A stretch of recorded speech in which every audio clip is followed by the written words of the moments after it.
Welcome to Randy's Old Time Radio Shows. Tonight, step into the world of Suspense, a series that mastered the art of keeping listeners guessing.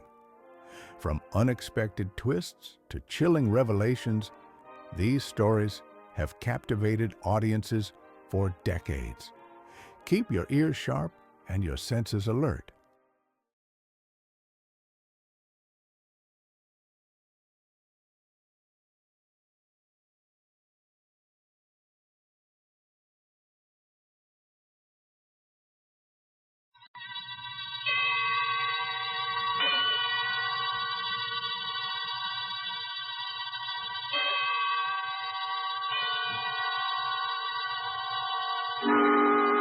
Suspense.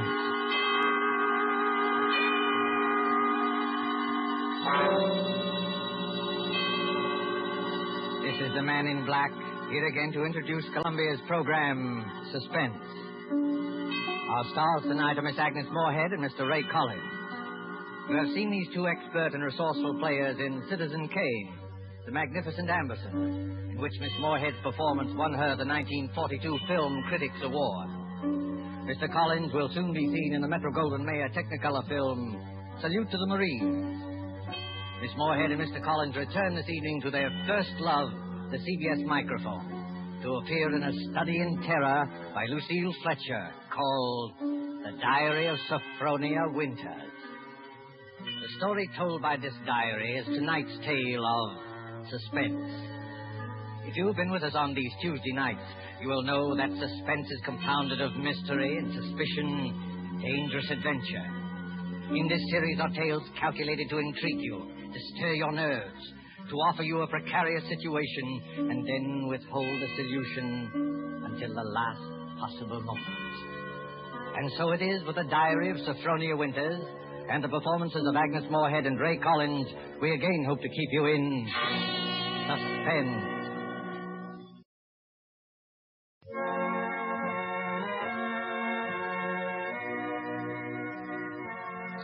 February 1st, St. Petersburg, Florida. I, Saphronia Winters, have hereby begun this diary because on this date I feel for the first time that I've begun to live.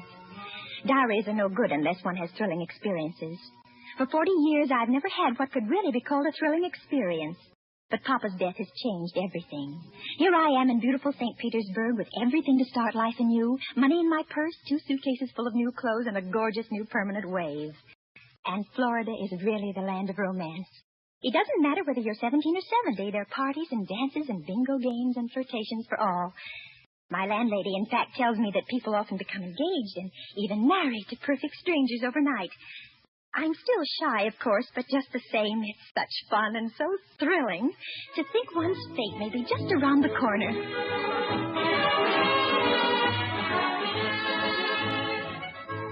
February 3rd.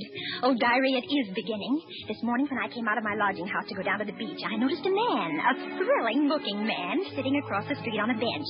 It was just as though he were waiting for me, because when I came out, he sort of started up as though he knew me.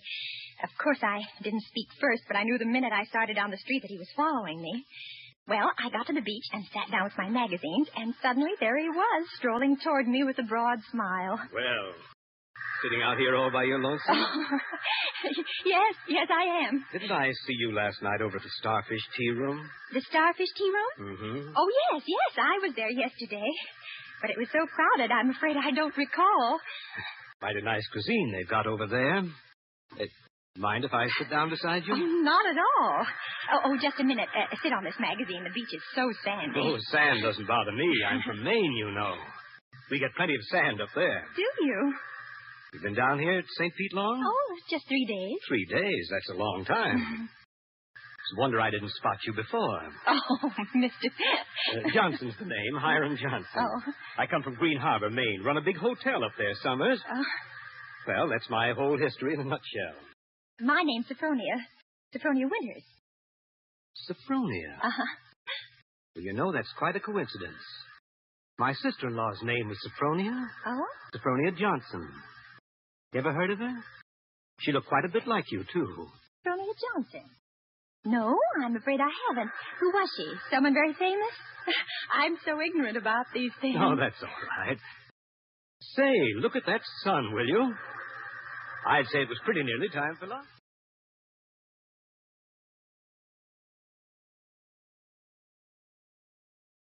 And Diary, darling, he is wonderful. Strong and kind, warm-hearted, so generous. I don't want to be like the other silly women in this town, but Hiram is different. There's something almost poetic about him, something sad and deep. You know, Saphronia, it's kind of mysterious, us finding that 9-point starfish on the beach together. My sister-in-law, Saphronia, used to collect 9-point starfishes. And to think your name, Saphronia, and you find a 9-point starfish with me. Well, it kind of draws us together, eh? Huh? What do you think? As though I'd known him all my life. My landlady says it's foolish. But look at Romeo and Juliet. Weren't they foolish? What's the good of waiting, Saphronia? I've got to be back at the hotel in a week. We may never see each other again. Oh, Hiram, don't say that. I couldn't bear it. Then let's do it right away. Tomorrow? There's a parson out on Coral Avenue who'll do the job for us. We can take a nice moonlight drive out to the alligator farm afterward, have a nice shore dinner, then climb on board the Orange Blossom tomorrow night for Maine. Oh. Just think of Maine. The big dark pine woods, the sand, the bay. The two of us alone together. The two of us alone together.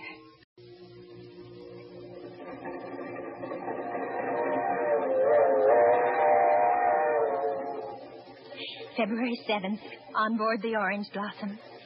I was married in a wedding dress of Alice blue moiré, with a frill of white organdy at the collar and wrists, and a rhinestone belt buckle.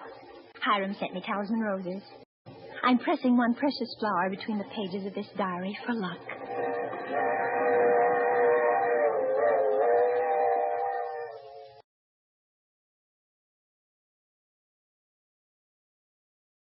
Be beyond this bend in a couple of minutes. Bags heavy? No, not particularly, dearest. Oh, I can't get over that taxi man at the station. Imagine his insolence, saying he couldn't drive us over. Maybe he didn't have any gas. It happens sometimes around here. Well, anyway, I'm glad the weather's so mild. Can you imagine what it would be like in a blizzard? There's the place. Oh, wait a minute. I don't want to look until I put down these bags. Now, where? There. Through those big pine trees. Oh, it is big, isn't it? 125 rooms. So many fire escapes and balconies and porches and towers. I stayed in a hotel like that once years ago with Papa. It was very fashionable then. My grandfather built that place 50 years ago. Hasn't been changed much since. No? Well, of course you've put in modern plumbing. Not yet.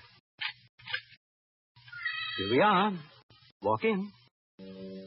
Oh, what's that? Just a foghorn out in the bay. Fog? We get it almost every night in this kind of weather. What are you locking the gate for? Why not? There's nobody coming in after us. Or going out again for a while. But I thought you said the hotel. The hotel's empty.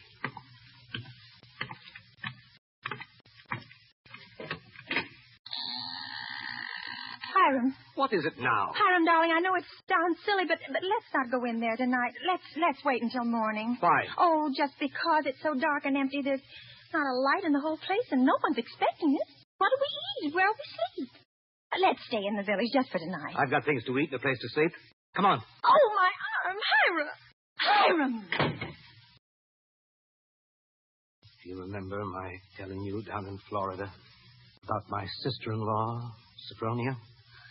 Well, that's her over there on the wall. Take a look at her. Hiram, you hurt me. Oh, well, the glass is very dusty. She must have died many years ago. But her face is sweet, very sweet. And her eyes, there's something very sad and wistful about her eyes. She was a murderess. She was hanged in Portland 25 years ago for the murder of my brother Ephraim, here in the lobby of this hotel. She murdered him in cold blood with an axe. That fire axe hanging over there on the wall. It was a summer day. There were guests sitting out on the front porch in the rockers. It was just after lunch. My brother Ephraim was sitting at the desk counting his loose change. My mother was crocheting in that old wicker rocking chair. Sophronia came downstairs humming a hymn. Oh, don't, Hiram. Please don't tell me any more. Why not? Well, it makes me nervous to hear it like this in this big shadowy lobby. And your eyes, Hiram.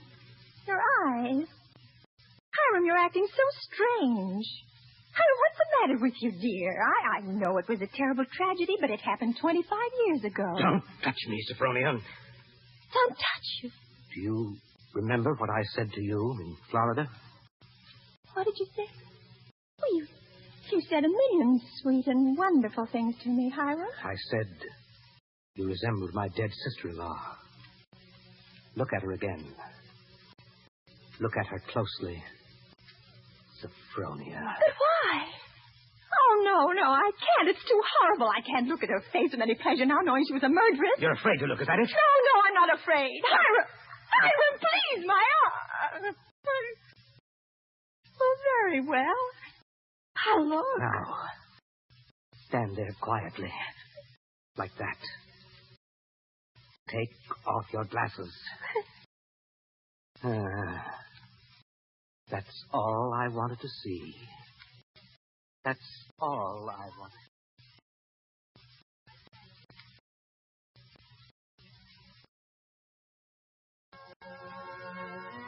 February 13th, Green Harbor Hotel, Maine. I can't understand it. I try to fathom it, but my head aches and my heart is heavy. The hotel is deserted. Has been for 25 years. Everything is covered with spiders and cobwebs. Great dining room with its oak woodwork is alive with rats. And a row of broken rocking chairs on the front porch faces emptily out to sea. Does he mean this to be my home? He's downstairs in the shabby parlor, off the lobby, playing the harmonium.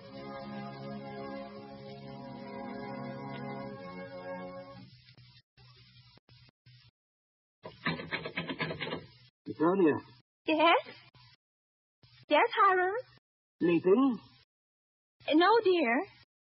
Why is your door locked? Come out. I want to show you around the place. It's all right, dear. I've seen it. I've seen just about everything. No, you haven't. You haven't seen the grounds at all. The grounds? But, Hiram, it's after midnight. I want to show you where my sister-in-law, Saphronia, is buried. Well, not tonight, dear. Please, it's so late and I have a headache. Open the door, Saphronia. I want you to come now. No, I shan't. No, go away and let me alone. I won't. No use carrying on like that. See, I have pass keys to all the doors.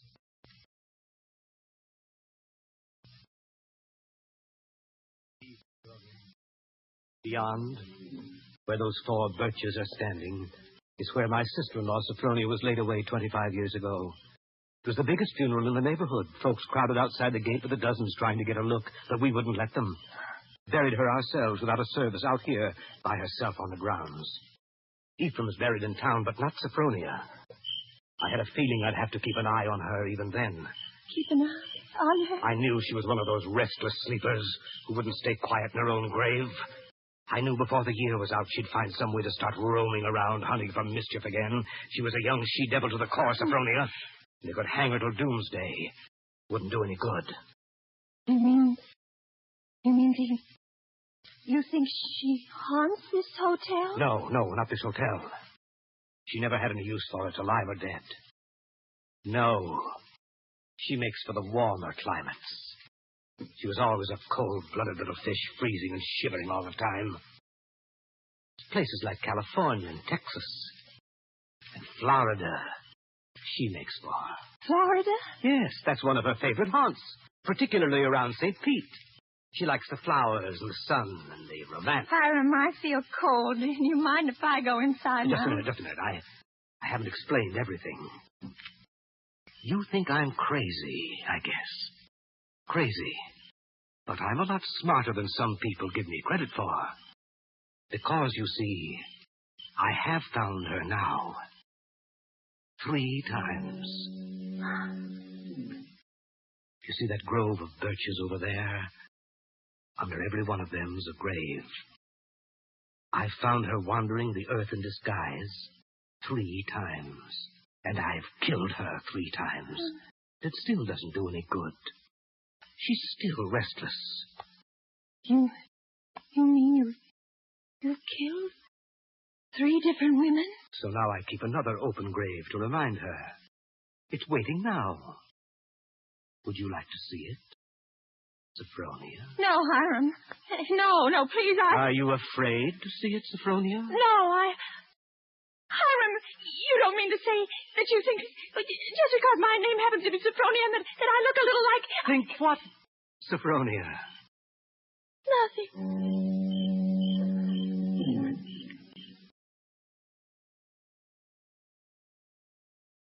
February 14th. My mind is made up. I made a terrible mistake, and I must get away from this place. I must get away from Hiram as quickly as I can. It should be easy. There's no fog today. If I can only escape from the hotel, I can run and hide in the pine woods. No. I shall wait for dusk, when he generally sits down in the parlor and plays the harmonium. I can hide a little earlier in one of the deserted rooms, and then, when his back is toward the lobby, slip out the front door.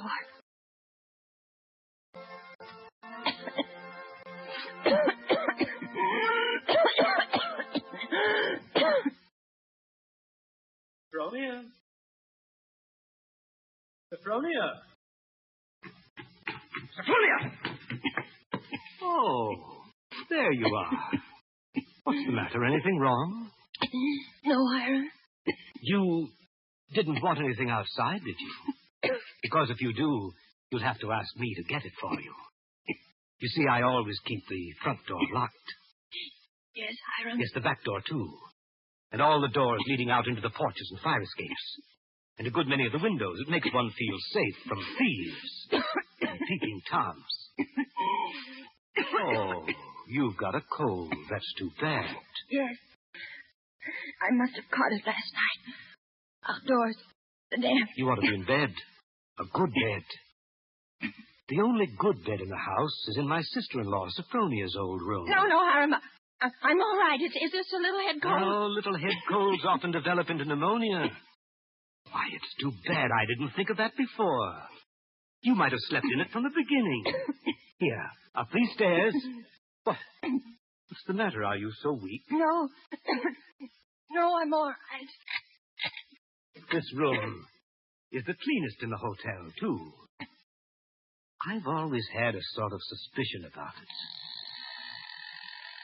You see, I've kept everything as it was. What's the matter? Nothing.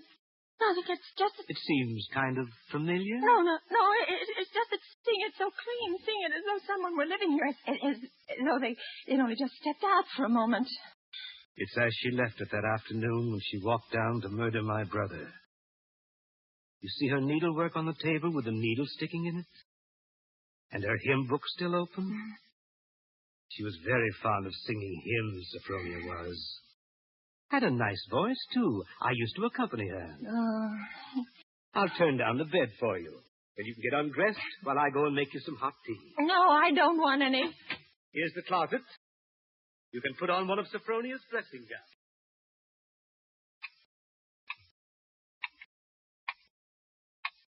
Diary, I'm beside myself. I shall go mad. 2 hours have passed since he locked the door upon me. Night's fallen and I'm alone. Alone in this horrible room with its hideous little mementos of death. I'm sitting here at her little wicker table trying to be calm, trying to write this.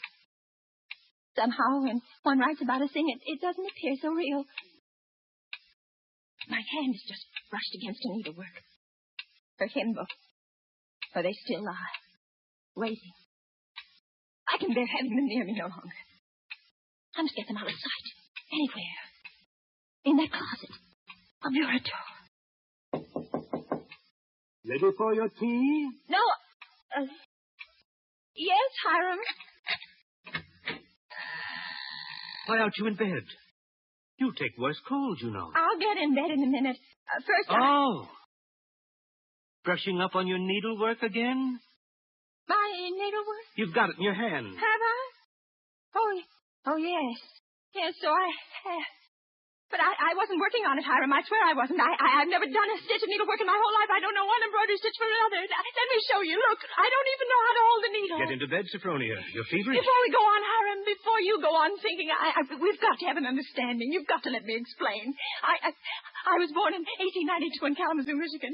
My name is Saphronia, that's true, but they name lots of people Saphronia. I was named for my grandmother. She had just died. No, you've got to listen to me. I've lived in Kalamazoo all my life. If you'd only just write a letter or send a wire. Well, I've never heard of Green Harbor in my whole life. I never went anywhere. For almost 10 years, I stayed home day in and day out nursing Papa. He had a stroke. I wasn't out of the house. It was a red brick house and a green sun.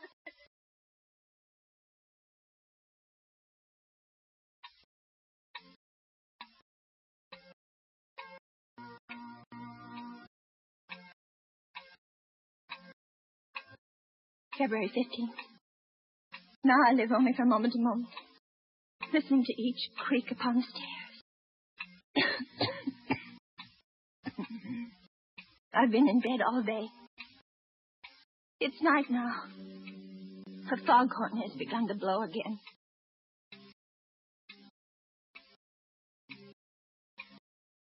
February 19th.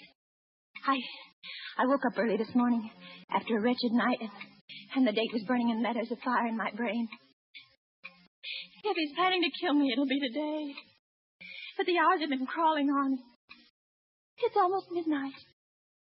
Oh, why, if he's going to kill me, doesn't he do it at once? Why does he torture me like this? I'd rather be dead than sit here in this room one moment longer. I can't bear it. If he doesn't come in 5 minutes, I shall force him to come. I shall beat on the door. No. Rather let me sit quiet praying that he doesn't come. Oh, I want to live. I want to live.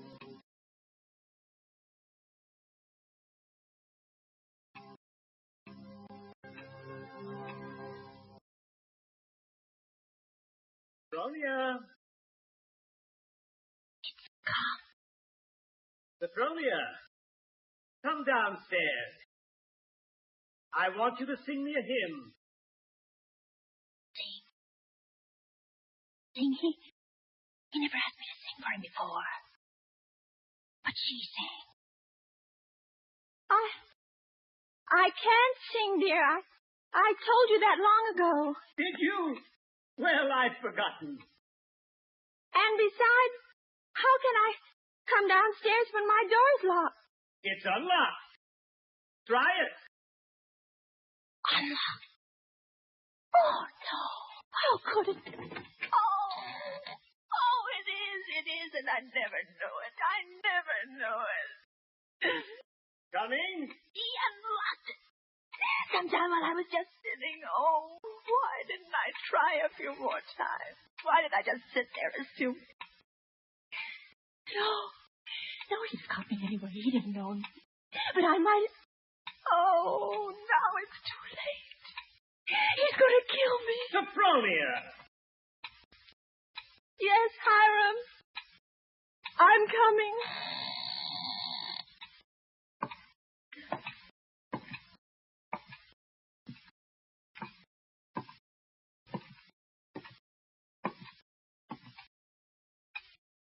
Hiram, where are you? In here. In the parlor. What are you doing there, Hiram? Waiting to hear you sing. You're at the harmonium? Yes. All right. I'll sing. I haven't sung in years, but I might as well. I'll sing for you out here in the hall. My voice will carry better. It always did carry better in the hall, didn't it, Saphronia? So you remember that, too. Of course, you know both the front and back doors are locked. Play a few bars, Hiram, dear, to warm me up. Shall I sing, too, Saphronia? Would you like me to sing along with you? If it pleases you, Hiram. the night is coming. Work in the morning sun. Work for the night is coming when man's work is done.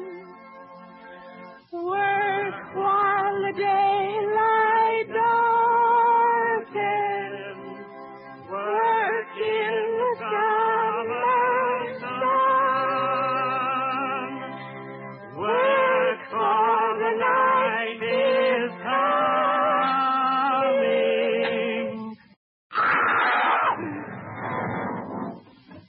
When man's work is done.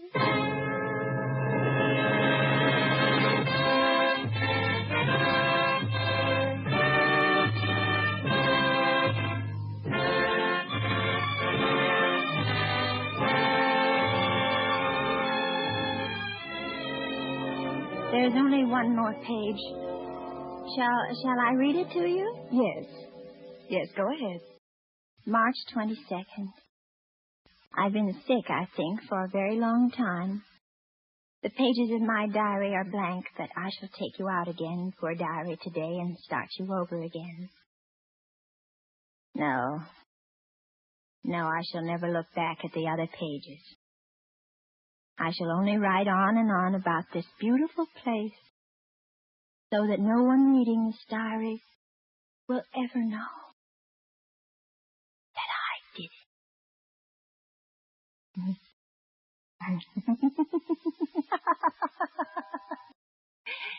But I did do it, diary. I was smarter than he. When I opened that door at the head of the stairs and heard the music, when I saw the fire axe still hanging on the wall. Oh, I was so cautious. So terribly cautious. I tiptoed like a little mouse, even as I sang the hymn into that room where he was playing. But I was clever, so much cleverer than he. I kept on singing. And now I'm free. Free as a bird. I'm free and he shall never catch me now, not this time or ever again, because he's dead. Isn't he, Nurse? Nurse, isn't my dear brother-in-law, Hiram, really dead? Yes, miss, he's dead. And now I'll thank you to hand me that diary. The doctor doesn't approve of the patient's writing anything.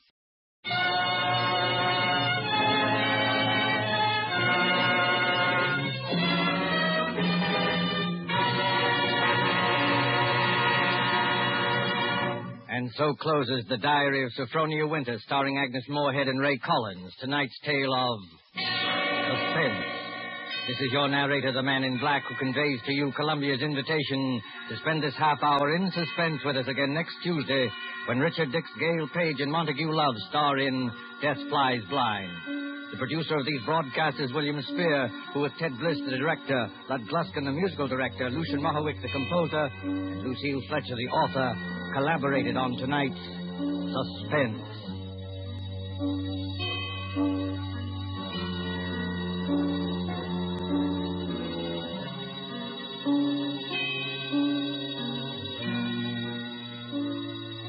This is the Columbia Broadcasting System.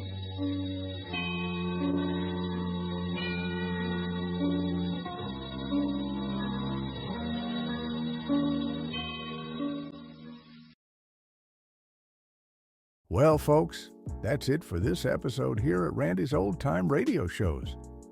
Before we wrap up, it's worth noting that Randy dedicates countless hours to restoring and editing every single show before it's uploaded for your listening pleasure. Our goal is to preserve these old-time radio treasures and make them sound as clear and warm as the day they were first broadcast. If you'd like to support his hard work and help keep these classic shows coming, any donation, big or small, is sincerely appreciated. You'll find donation links in the description below. Or if a QR code appears on your screen, simply point your phone's camera at it and follow the prompts. Randy sincerely thanks you in advance for helping keep these shows alive. Thanks for joining us, friends. Until next time, keep the memories warm and the stories close.